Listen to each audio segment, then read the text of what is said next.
No, the internet's great. Hi, everybody. Welcome back to another episode of Always Almost There, Day After Show Live. We're coming to you directly from Providence. We're here together in a hotel room. In Rhode Island. In Rhode Island. Yeah, at the venue. We're in the venue right now, actually. Yeah. That's it, as you can see by the background. Yes, for those of you watching on Instagram, yes, you can only see Kev. So I hope you enjoy seeing his beautiful face because of the cropping. Hashtag just Kev on Instagram. But we're all here. And this is very exciting. It's Goosemas. You know, we are here for our annual, the three of us podding in the same room pod, which is a lot of fun. It's also our first day after show in like 6 weeks. Yeah. Been a long time. Good, yeah. How you guys doing? Doing well. I'm doing as well as I can for 3 straight nights of partying. Yeah. Which now happens when you do Goosemas, because now night -1 is a thing. Night -1 is a thing that you have to do. You have to get in and be ready for night 0 by getting in the night before. So you know there's a lot that goes into this. This is going to turn into like a 2-week vacation at some point. Eventually. Yeah. Well, we have a show to talk about last night. We saw Goose last night. A lot happened.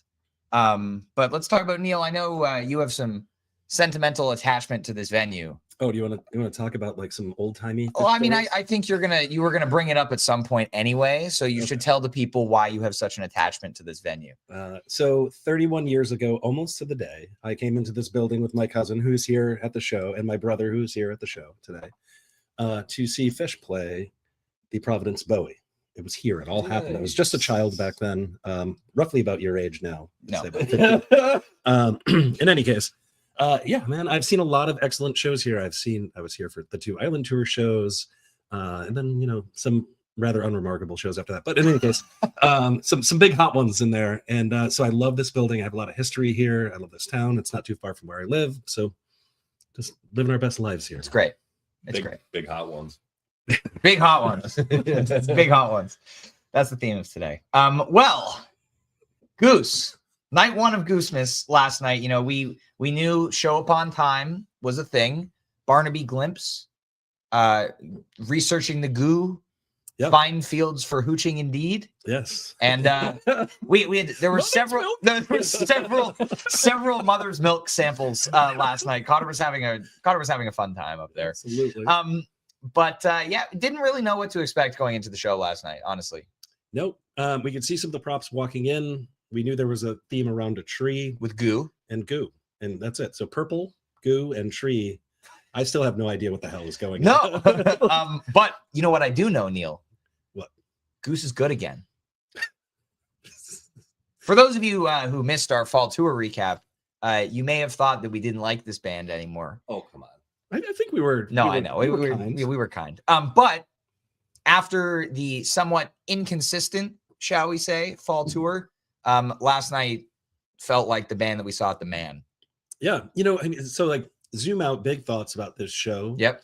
The commitment to jamming was strong. Yep. Goosemas, I think, always takes them out of the regular mold. So it was like feeling a little bit different. And of course, we got some choice covers, but the playing wasn't super great, especially on composed sections. We had some big misses in this show. There were a couple. But everything else was fantastic. So it's like, I don't want to harp on flubs and talk about that stuff because it doesn't matter because everything else was sick. Especially when they killed like some of the covers that they did as smooth as they did. Like, a flub here and there isn't going to upset me too much. Yeah. No. I mean, it is kind of funny, like songs they've never played before, they absolutely crushed. And then Madhavan just forgot how to play it, which is wild. It happens. Yeah. It happens. Well, let's talk about the show. The lights go down a little bit late because there were some technical difficulties. The band was actually planning to start at 7:46. And this is incredibly out of character because Goose is usually pretty timely. It's true. If there's one thing we know about this band, it's that they show up on time. And so we had a little, ringmaster introduction from distant ancestor of Lucky Lou, Barnaby Glimpse. Also related to Kirsten Wintergreen. There's a whole family tree. I'm sure Goose will release it someday how all of these people are related. Deep roots in Providence. Yes. For Kirsten Wintergreen. Definitely. Yeah. Definitely. Yeah. But so quick little introduction, a balloon drop on the first notes, and we get a dramaphone which like sounds this song fucks. It sounds like a little bit like, you know, the bar scene Yeah. in Wars. Star Wars. Yeah, it's a little bit like the Mos Eisley Cantina vibe. Yeah. Mos Eisley Yep. Cantina. Yeah. Thank you. And that's what I thought it was. Like, I left my seat because I was sick of waiting. Neil, actually, yeah, everybody who wanted the band to come on, you can thank Neil for going to the bathroom. I made it happen. So I said, I'm going to go to the bathroom right now, and the band is going to immediately come out. And no sooner than I had crossed Lo the and threshold behold. into the concourse, they were out. So, you know, whatever. Yeah. So I miss all that, but that sounds cool. Yeah, but so there was a balloon drop. I think we lagged for a second. Haha. We had a balloon drop. We had people on stage in animal costumes. There were some like big puppeteer. Yeah, puppeteers were really cool. But I mean, this and we have Stuart Bogey on stage right from the beginning. He was there for most of the show, crushing it. But Rick's playing on Dramaphone. I think when you and I were listening back to it this morning, we were like, oh, like Rick crushed this song. It was hot. Yeah, it was great. Dramaphone, and then right into Creatures. Right. Amazing segues. I think the flow of the first set last night was really, really great. I mean, the whole show, but the first set, you know, especially with the theme, which was obviously animal related songs. I just think they did a really great job of keeping the momentum up through the whole thing. I think that's right. Yeah, I agree. But Creatures was hot. Yeah. And then we got like a tack on end section somewhere in between Legend Valley Creatures and When the Saints Go Marching In. Yes. Nice mashup of those two jams. Yeah. It's fun because we got a few of those familiar jamming themes that Goose does. And we got like, they played like a lot of the hits last night. I mean, like the Legend Valley Creatures isn't one that they return to a lot, but you got the Saints adjacent where Rick is like this close to teasing it, but doesn't. Yep. And then later on we get that SPAC Drive, Guilford Rockdale, Hunger Salt type of vibe. But this Creatures beautiful outro jam. And again, from the beginning, it's like, don't worry guys, like we're going to be jamming a lot tonight. Like I think that was kind of a statement thing, throwing in the 18, 19 minute Creatures early on in set one. Agree. Yeah. I'm going to pull up the set list here. And then from Creatures, we go right into Atlas Dogs. This was the first jam of the night where I was like, oh, they're doing something different here. Right. This was a really cool jam. And the sound wasn't totally dialed in at that point in the show. Like, I think that this is a tough room, I think. And by set two, it sounded really good, I think. But set one, it was a little kind of hard to hear the intricacies. And listening back today, you can really hear what Bogey was doing more during this jam. This is the 13-minute Atlas Dogs, but like highly recommend that everybody gives this a spin. It's really fantastic. Goes a lot of places. And, you know, I think the moment that they actually dropped into the jam, we were all kind of like sitting there waiting with bated breath, thinking, are they going to do it? Are they not? And of course they start the jam and we're like, okay, so we know what we're in for now. We had the Creatures, we had this Atlas Dogs with jam. It's going to be a good night for the jams. Absolutely. Absolutely. Kev, anything to add on? We're jamming. We're jamming. Yeah. Indeed. A fine field for jamming, indeed. Well, from Atlas Dogs, we roll right into Redbird, just keeping the set going. And again, more great Bogey contributions in the jam. The Redbird does the Redbird thing for a while, and you get similar to the MSG version. I feel like they got kind of dark and spacey for the last couple of minutes, and then Rick decided that he was done with that. He'd had enough. Yeah, it was. He wanted to play Silver Rising, and he wanted to play it right at that moment. Right then. And then they played Silver Rising. Yeah, which is like weirdly the low point of the show. Yeah. It's right there. It just felt like a weird choice, like in that spot. And I think the way that they're playing it right now with the sequencer and just how the song is set up, I feel like the BPM is a little bit low. Like it feels like, and I love this song, but at this point, the way that they're kind of doing it live, I feel like it doesn't, it feels a little bit, I don't know. Slow. Yeah. I this think is a first set, you know. Well, it is a first set, but a first set doesn't have to be slow. And this song hasn't always been like that. True. You know, I think it's, I mean, I've talked about it a lot this year since they started playing it with that sequencer loop going on there, but I feel like they've slowed it down more since the album. And I think that this song benefits from a little bit of a faster tempo, but you know, this is what it is. So our first cover debut of the night coming next, Bear, by Shouting Matches. Yeah. A Justin Vernon side project for those of you who are curious. And when I hear the words Justin Vernon side project, much like when I heard the words guitarless synth pop, I'm like, oh yeah, that's a Rick Materatonda band. Like, of course he's listening to that. Yeah.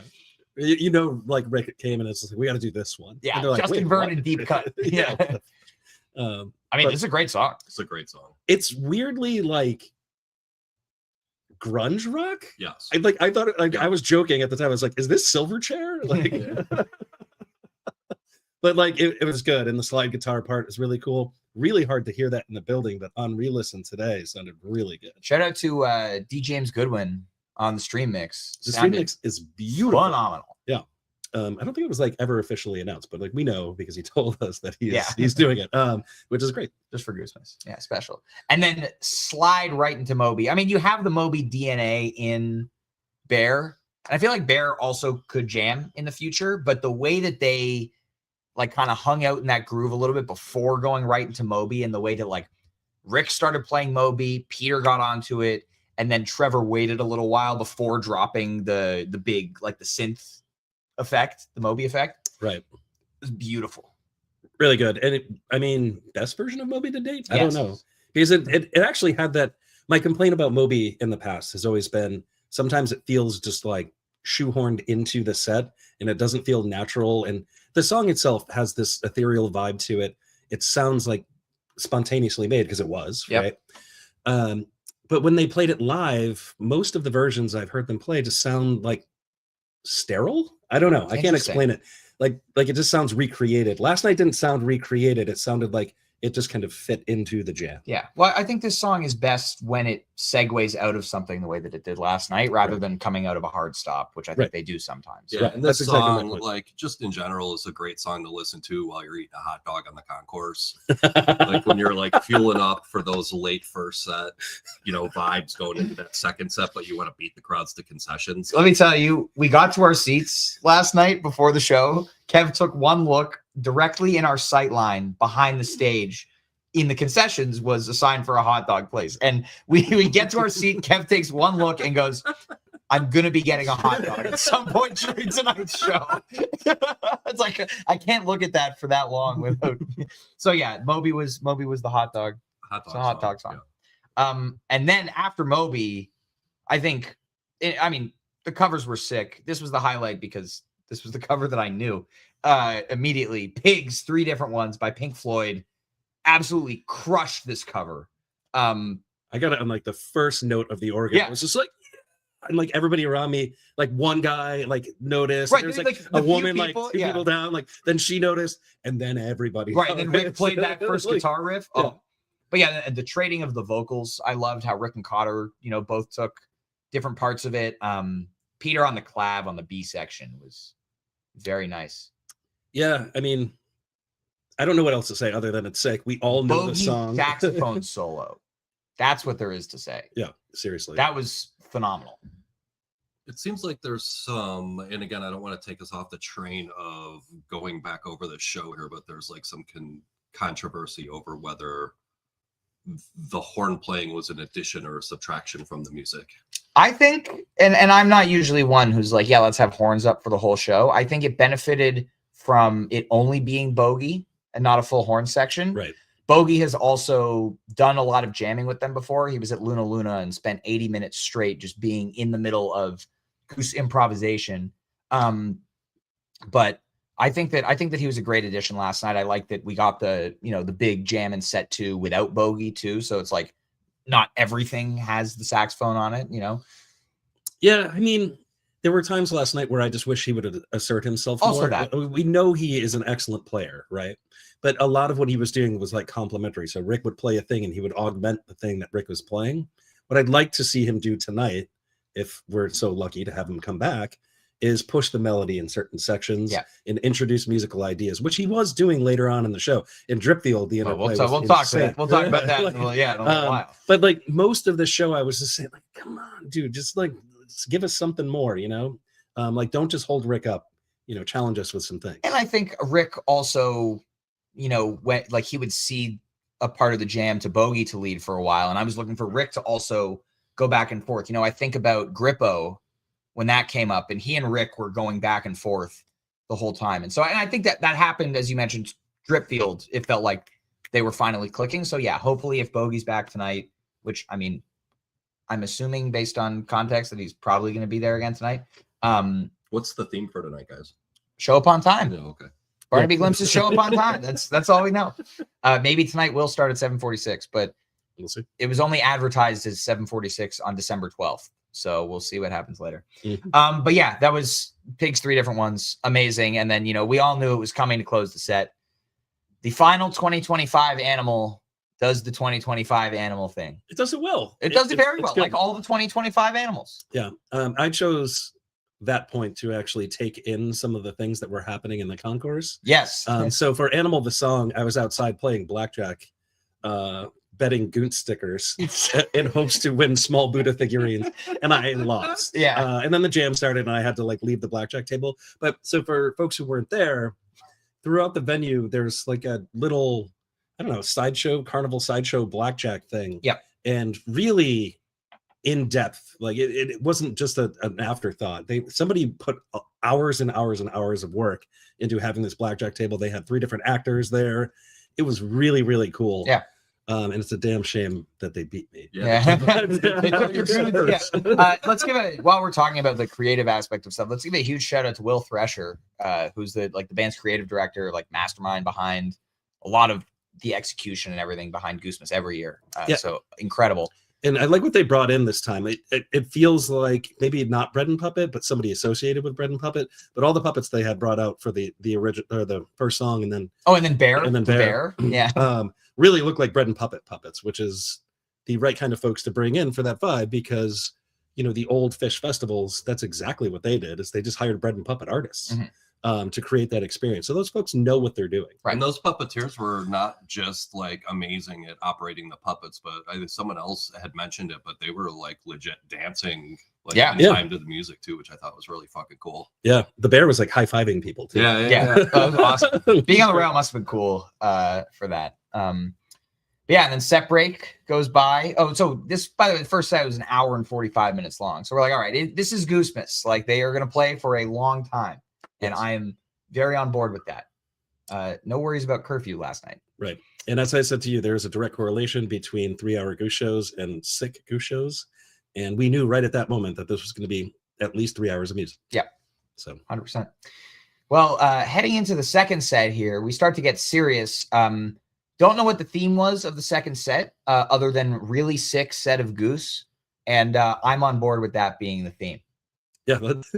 What's the theme? Just sick show. Yeah. Great. Next year, Goose, if you next year for Goosemas, just want to be we're going to play the best 2 shows of the year this weekend, and then just play the best 2 shows of the year.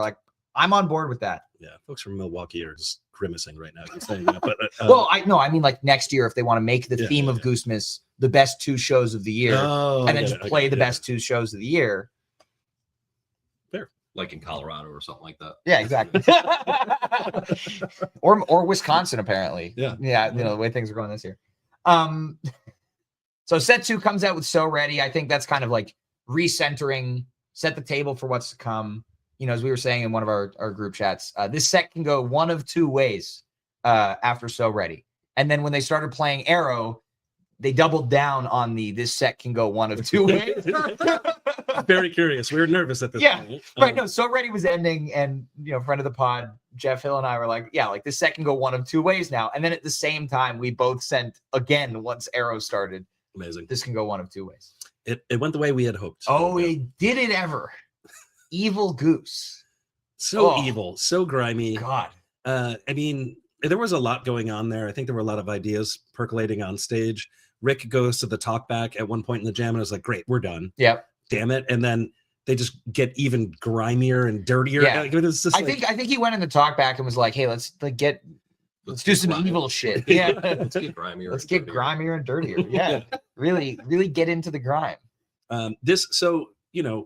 Given the time of year, we have to mention the context of these things. But if we're thinking about playlist jams, this one feels like a playlist jam. It feels like a decently high playlist jam. It's that good. So that's the thing about this Arrow is it's 20 minutes of Arrow, which means the first half of the song almost is the song. Yep. But there's so much that happens once the jam gets going.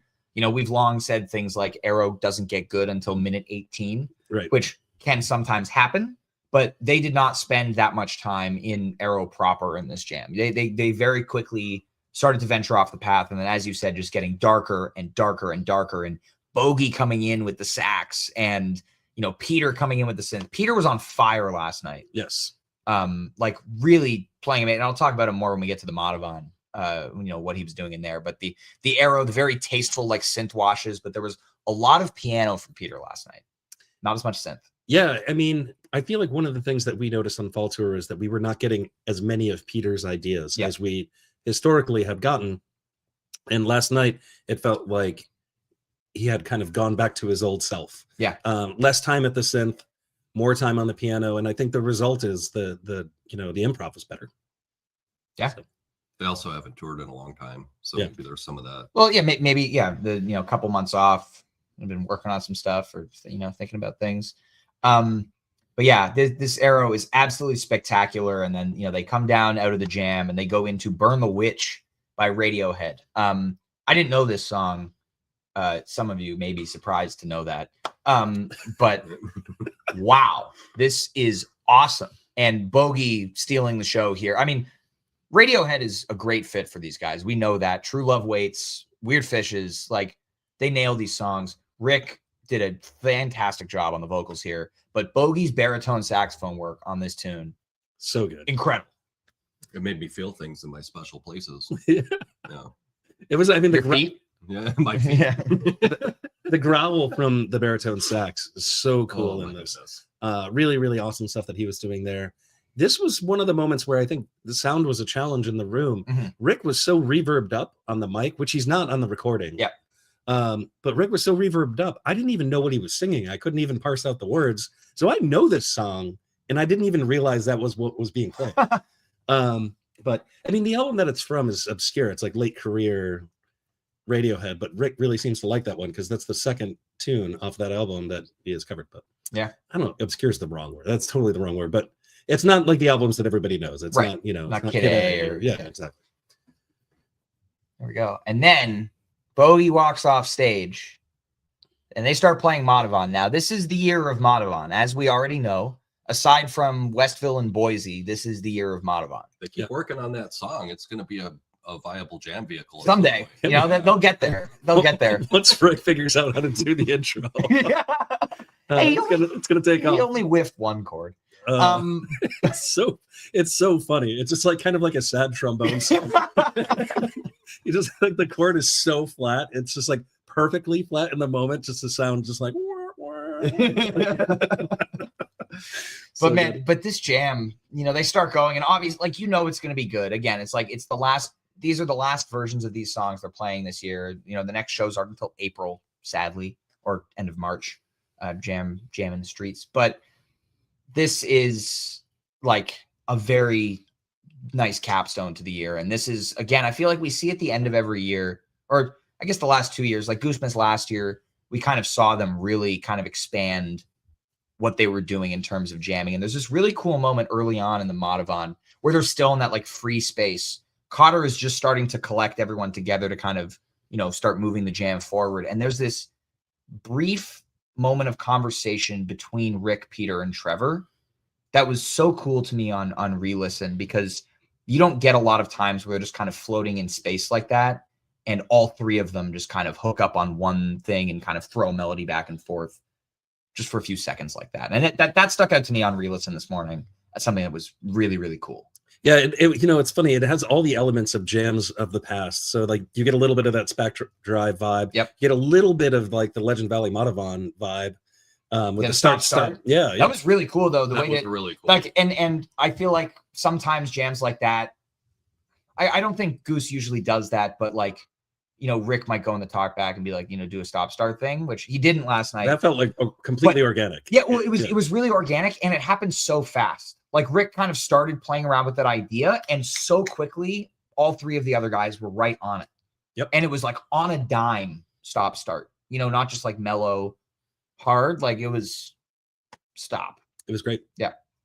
And then from there, you know, you have this kind of like this like 2-chord, like kind of darker motif. This is where like Rick's tone, like that growl, that big chord Yeah. that he hits. Excellent. His tone is really phenomenal. Right Yeah, right now.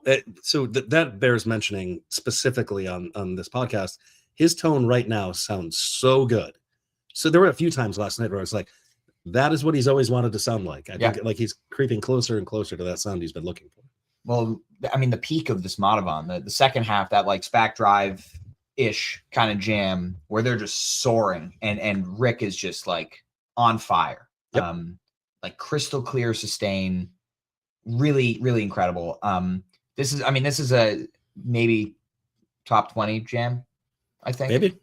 I mean, we'll have to see. I have to look at it. I feel like I need some distance from Goosemas because this whole experience is super stimulating. Yeah, you turned to me, I think, towards the end of Madhavan, and you started to be like, like this Madhavan is, and I was like, don't say what's about to come out of your mouth because it's wrong. But like, I mean, like really truthfully, like this is a good moment to kind of pause and talk about how awesome this whole experience is. Either you need a beer. No, I'm good. Actually, I'll have one. So in any case, where was I? completely lost my train of thought. How special the experience is. Oh yeah, the whole like Night Zero, which is absolutely amazing, and it's just like such a vibe. And I've been saying all weekend it's like a high school reunion where you actually want to talk to everybody that's there and like hand out like hugs and to see people and give slaps and all of these things. So you like have like this incredible moment of joy, and then you wake up in the morning and then you go and see Goose the next day. It's pretty amazing. And then like you go today to like the flow down and there's a line out the door and by the way, hundreds of people. Yeah. While we're on the topic, shout out to Caroline and everybody involved in putting on the flow down this afternoon at FET Music Hall. I mean, it's going on right now for another hour. I don't know if you go over there, if you'll be able to get in time, but it's totally packed in there. A lineup through the parking lot. Really, really incredible to see the community coming together, stuff like this, and again, thank you so much to everyone who was at Night Zero on Thursday. And we were chatting about it again, not to digress too much here, but we were chatting about it a little bit like 3 years ago, what that looked like, what Night Zero looked like, what Flowdown looked like. And that shit is really cool to see that much support happening. Yep. And, a lot of people put a lot of time into that. Kevin Johnson, of course, Jess from Femflock, and, Ryan. And Garrett and like all of our friends, they're there, and it's like such an amazing thing. Yep, it's really great. It's amazing. Not as great as the robe you're wearing. That's true. Speaking of shouting out Garrett, chain your robe. I'm just gonna like stand up in my robe. Robe your dragon. Yeah. Kev, you got any more thoughts on this Madhavan? Anything to add on that jam? It's a great Madhavan. It's a great Madhavan. Yeah, it's pretty good. You should listen to it if you haven't yet. There we go. And then from there, we get the drip field, the arena anthem, always reliable, like we got it on night 1 this year. And Bogey teases the Grippo lick from the 10-2-20 time to flee at the beginning of drip. We were listening to it this morning, and like Bogey does like the ba ba ba, like at the beginning, that kind of like, and I was like to Neil, I was like, what is this? Like he's teasing something. I know that riff from somewhere. CCP. No, and Neil was like, you know what that is? That's the exact riff that Grippo plays when he walks on stage in the middle of the 10-2-20 time to flee. So if you thought that our brains were insane, you were right. You were right. No, you had no idea. It's worse. It's just wrong. It's not wrong. But I mean, he didn't do it on purpose. But I knew the exact thing that you were thinking about, and I don't know. It's so nerdy. But in any case, we're crazy. Yeah, we're it's insane. cool to bond over mental illness. That's what we're doing here on this podcast, Kevin. Incredible. But this trip is great, and it does not disappoint. So as I alluded to earlier when we were talking about it, like Bogey kind of asserting himself, he does the dogfight with Rick in this thing, and it's incredible where it ends up. Short. It felt like it was way longer than like 16 minutes or so. Yeah, and then like the track time says 20, but that includes the encore. Yeah, it felt like it was like 25 to me. Actually, so did the Madhavan. Like just like it, because the jamming was so rich. Yeah, that it just didn't. It just felt like there was more to it than that. Like because they got to so many spaces, like it had to be 20 minutes, right? But it wasn't. I don't know. It's crazy. Yeah, I mean, they slipped into that kind of very smooth hose upbeat jam that they've done the last few drips. I'm thinking like Louisville and Richmond both kind of had that vibe. But yeah, great clav work from Peter also in the early part of the jam. But yeah, really Rick and Bogey locking in on that jam was really, really, really special. Yeah, the big drip. Yeah. It's a yearly tradition at Goosemas, you know. Yeah, the big drip. Yeah, always. Exactly. After, it started in 2022 with the Redemption Colorado the Colorado Redemption drip that they didn't play at Red Rocks. Yep. And then solid one at Hampton. Yep. Starting the big night 2 encore last year. It was debuted at Goosemas. It was also debuted at Goosemas. Yep. I was there. You were there. I ripped your arm off. You ripped my. Yeah, I'm still getting physical therapy. My first show. And then speaking of special moments, this encore. Encore, man. Like, so can we just take a moment to appreciate writing this on the set list? So the written set list had Rosewood and then the 2 ending ballads. There, Jedstone was supposed to be in between Madhavan and Drip. I love the change that they made. Absolutely. And the balls that it takes to go out into an arena after you've been blasting everybody in the face with Arrow and then Radiohead and then Madhavan and then Dripfield and being we are going to play shut the fuck up and 3 ballads. sing. And yes, and remarkably, everybody shut the fuck up. You can hear a pin drop. At least where we were during the ending. I mean, Jedstone, I had a moment during that similar to Give It Time earlier this year, where it's you look around, everybody's singing along, everybody loves it. I mean, that song is it's so good. It's amazing. And Rick's guitar solo in this is incredible. I haven't listened to it again. Actually, this is one of the things I haven't re-listened to yet. But my memory of it at the time was that was the best guitar solo he had played in that song. Because usually he plays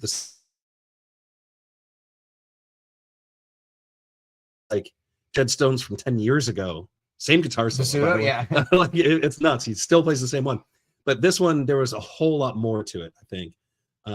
He expanded on the themes in that solo, and the result was incredible. It just sounds, because he's so good at that style of soloing. You know, the appreciators of the Mission Arcadia. He's tapping into the same resource there. Yeah. And he does it incredibly well in this one. It's so good. Beautiful. Yeah. Are you guys so someone in the chat was napping and just showed up? Are you guys okay just taking this from the top? Tempe? We'll just start over. Tempe, yeah. Take it from Let's the top. go again. For those of you who are just joining us now, much like you don't have to listen to our 3-hour episodes all in one go, you can rewind this episode. And then play it at 2x. Yeah, exactly. You might catch up by the time we're done. But so after Jedstone, we get 2 cover debuts. First, Master and a Hound by Gregory Alan Isakov. Didn't know this song. Amazing. So Cotter walked off stage before this. This was really cool also, the way that they did this. Everyone kind of leaving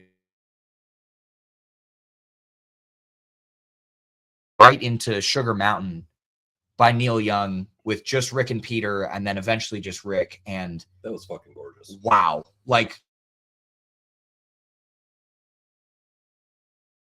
The attention from the crowd. And I imagine that Rick walking off stage after that, you got to feel pretty good to be able to hold an entire arena full of people in the palm of your hand like that. And they're hanging on every word of just you and your guitar.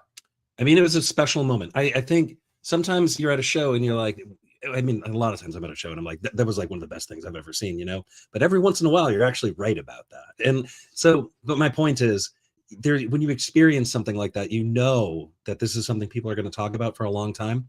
I assume this is going to be talked about for a while. That performance was incredible. And again, I say this all the time, but that's what you get from Goose that you don't get from jam bands, is that performance right there. That vocal performance with just the charisma and the energy in that room. It was just Rick, it was all Rick, and he laid it all out there. And honestly, the years imposter syndrome kind of stuff, where it's just I can't stand in front of everybody and do this thing. He's not a cocky guy, right? But also knowing the kind of people you have to. There's a certain amount of trust that they put in the crowd last night, and I feel we've talked about this a bunch of times this year. I think about shows that I was at earlier in the year, like the Wilmington All I Need. The second that they got a little bit quiet in that jam, everybody started talking. And I think they're putting trust in the Goosemas crowd, that the people that are here this weekend want to be here. They really want to be a Goose. They're some people who are like still checking it out because it's local, probably, but the vast majority people are here and really excited to see Goose. And so the band is able to put the trust in the crowd for doing something like this. One does not travel to Providence, Rhode Island in December unless you really want to be there. This is true. This is true.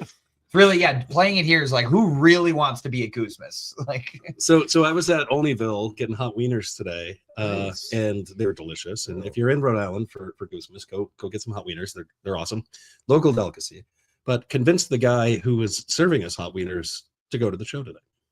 He had never heard of Goose before. He's like, they're like a jam band. I'm like, yeah, and he's like, I might buy a ticket. I was like, great. Hell yeah. So, well, if you see a guy that you recognize from Olneyville, go say hi. Yeah. Are you the master of wieners that Neil talked to today? People are like dying over the hot wiener thing on the internet. You know, like I've lived with this my whole life. Like, so hot wieners aren't like really funny to me, but like I get it. It's the novelty is not there for you. Yeah. Also, speaking of things you should do if you're at the show tonight, outside section 104, there is a Nugs photo booth, purple couch. Get your picture taken. There's a little social media giveaway situation happening. Very exciting stuff. You should go check that out. Really friendly folks. I was really over there. Friendly folks. Yeah. We got a picture last night. It was good. Together?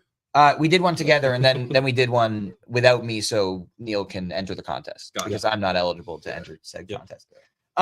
Well, what do we think is going to happen tonight? Like, I have less Wisteria dance party, baby. Wisteria Goons. So no Goons last night. No Goons. I actually like the no Goons approach. Yeah, I don't think we are going to get Goons tonight. Maybe not. I would quite enjoy Goons with the current light rig situation that's happening in there, which we haven't talked about yet. Getty and Tony and Spadaro and everybody else. Wow. Yep. Thank you, by the way, for your hard work and saving the technical difficulties at the beginning of the show. But this rig is ridiculous. So good. It's insane. The things that he's able to do with, like, it's got a whole like a U shape covering the whole arena. And he's still got the curtain. I think this is the first year where the Goosemas rig has been that year's light rig plus, right? Instead of just a completely different rig. So we had the same rig that we've seen all summer and fall. Still keeping the curtain, which got some heavy use, but yeah, amazing. Yeah, incredible job. Amazing stuff. I mean, like all around, everything was done just right. Yeah. And it does feel like a finely crafted experience, all of this. I feel like, but they've gotten so good at that the last few years, 2022 being the last, I guess, quote unquote, normal Goosemas. The last 3 years have been this they plan out both shows very meticulously. There are the themes, there are the extra props and people involved and whatever. And I think all 3 years they've done something totally different and really executed it well. And and say, you have no other job. You're just going to craft these experiences for us. And I mean, I don't know. He might do that. Maybe but like, I mean, he did a great job with Gonzo. Yep. And like, he had help with that. There were like other people involved, and he's doing this thing, and it's incredible. It's cool. It's really good. Goosemas. Yeah. Kevin, anything? No, that was pretty succinct. Yeah, it was good. Yeah. Look at this. Only 38 minutes in. Brevity. It's not bad. Yeah, we're really good at this. Well, we are gonna get ready. If you are around the area, I believe, come out to the bar in the convention center walkway. That's where we're kind of. It's a cool little bar. Gonna be hanging out. We're gonna hang out. We'll be there soon. But yeah, if you're walking from the Omni Hotel to the venue, there's a bar in the convention center. Like the middle of the walkway. It's literally you're walking through a convention center and there just happens to be a bar. It may have been a mirage yesterday. You're walking there and it's like sat down and a drank bar. Well, I mean, people drink from an oasis in the middle of the desert. Doesn't mean it was actually there. Not if it's a mirage, Ryan. Yeah, I know. No, but like they think they did. Maybe you and Haps imagined it. You were just wandering around and. That was a hell of an imaginary Kettle One. There you go. Well, we'll see everybody out there tonight. Really, really excited. Our day after show for tonight's show will be on Monday, due to some travel tomorrow. Yeah. Looking forward to seeing what Goose has in store for us tonight. Yeah. Final show of 2025. It's going to be a good one. And as a reminder, tonight is the final show of 2025, which means the final show of Jam of the Year consideration. Seating will be opening up on Monday. Jotty of the year. Jody of the Year, Jotty of the Year. We've got a lot of very exciting stuff in store. Neil has been very hard at work on some very exciting things that we are very excited to share with you. The security on the back end has never been tighter. Yep. He's plugging in lots of cables. Yep. It's true. Yep. The happening. server farm that we purchased in Indonesia. Yeah. Yeah. I did tour the data center a couple of weeks ago. I mean, we're ready. It's like a big That's deal. why you said you were under the weather a couple of weeks ago, but that was a red herring. You were actually in Indonesia looking at the server Always farm for the almost bracket. chaos. Exactly. Yeah. Well, yes, it is almost bracket season. We will share a lot more information about that on Monday. So look for that. But we love you all. Thank you so much for joining us here on this Saturday afternoon. Have a great show, whether you're at home watching the stream or in Providence. And we will see you very soon. This has been Always Almost There, Day After Show Live. Potent fruiting bodies. Goo. Mushrooms. Mushrooms. Mother's milk.